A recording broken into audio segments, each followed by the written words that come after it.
அஸ்ஸலாமு அலைக்கும் வரஹ்மத்துல்லாஹி வபரகாத்துஹு.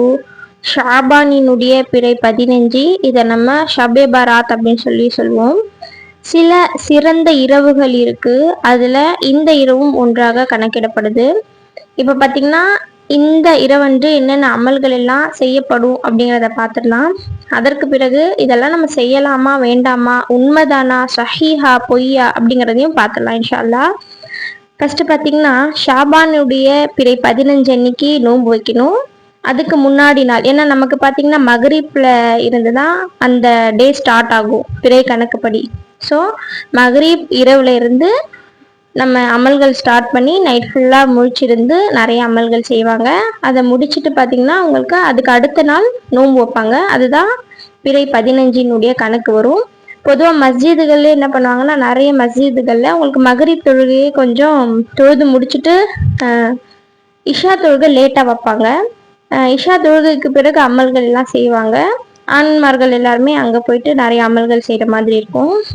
பொதுவாக பார்த்தீங்கன்னா நம்ம ஷார்ட்ஸில் சொல்லியிருப்போம், இதுக்கான ஒரு ஹதீஸு இப்னு மாஜால பதிவிடப்பட்டிருக்கு அப்படிங்கிறதா சொல்லியிருப்போம். நெக்ஸ்ட் பார்த்தீங்கன்னா இந்த நாளன்னைக்கு என்னென்ன அமல்கள் செய்வாங்க பொதுவாக அப்படிங்கிறத பார்த்துடலாம். மகரிப் தொழுகைக்கு பிறகு 3 யாசீன்கள் ஓதுவாங்க. சரிங்களா? என்னை பொறுத்த வரைக்கும் ஒவ்வொரு யாசீன் ஓதிட்டு அதற்கு பிறகு அதற்கான நியத் வைக்கணும். அப்படி ஓதுனா கொஞ்சம் கரெக்டா இருக்கும்.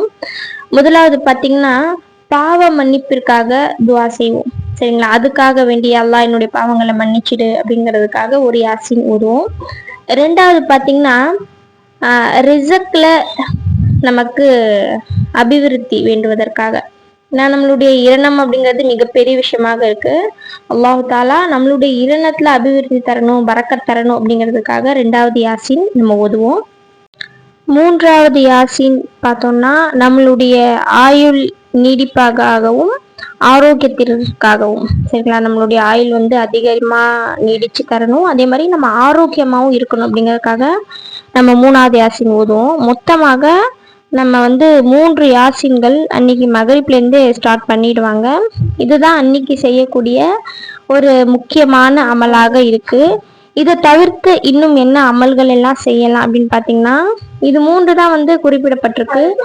இது இல்லாம நம்ம நிறைய ஜிக்கர்கள் செய்யலாம், தஸ்பீ நஃபில் தொழுகை தொழலாம். இன்னும் நம்ம விடுபட்ட தொழுகை எவ்வளோ இருக்கு பார்த்தீங்களா, அந்த மாதிரி தொழுகைகள் எதுவாக இருந்தாலும் தொழலாம். அன்றைய நாள் ஃபுல்லாக நம்ம நைட் இபாதத் செய்கிறோம் அப்படின்னா நம்ம என்ன அமல் வேணுமோ அந்த அமல் செஞ்சுக்கலாம். இப்போ நிறைய பேர் பார்த்தீங்கன்னா இது சஹீஹான ஹதீஸ் கிடையாது, அதாவது பலமான ஹதீஸ் கிடையாது, பலஹீனமான ஹதீஸ் அப்படின்னு சொல்றாங்க. பலஹீனம் அப்படிங்கிறது நம்ம பொறுத்த வரைக்கும் தான். இப்ப நம்ம ஒரு அமல் செஞ்சுட்டு யாழ்லா நான் இந்த நியத் வச்சு இந்த அமல் செஞ்சேன், யாழ்லா எனக்கு இந்த கூலித்தா அப்படின்னு கேட்டோம்னா அல்லா இல்லை நான் தரமாட்டேன், இந்த அமல் செஞ்சா நான் இந்த கூலி தருவேன்னு சொல்லவே இல்லை, அதனால நான் தரமாட்டேன் அப்படின்னு அல்லாஹ் சொல்ல போறானா? கண்டிப்பா கிடையாது. நம்ம என்ன நியத்து வச்சு என்ன அமல் செஞ்சாலும் அதற்கான கூலி 100% அல்லாஹ் தரக்கூடியவனாக இருக்கிறான். இந்த ஒரு இரவு இல்லை அப்படின்னு வச்சுக்கோங்களேன், இல்லப்பா இந்த நாள் இன்னைக்கு நோம்பெல்லாம் கிடையாது, அமல் எல்லாம் கிடையாது அந்த மாதிரி சொன்னோம்னா பின் வரக்கூடிய காலத்துல அமல்கள் எல்லாமே குறைஞ்சிடும். நம்ம சஹீஹான அப்படின்னு தேட தேட அமல்கள் பலஹீனம் ஆயிட்டே போகும். அந்த விஷயம் நம்ம தேடுறதுக்கான வாய்ப்பே தர வேண்டாம். நம்ம என்ன அமல் செய்யறோமோ அதற்கான கூலி அல்லாஹ் கண்டிப்பாக தருவான்.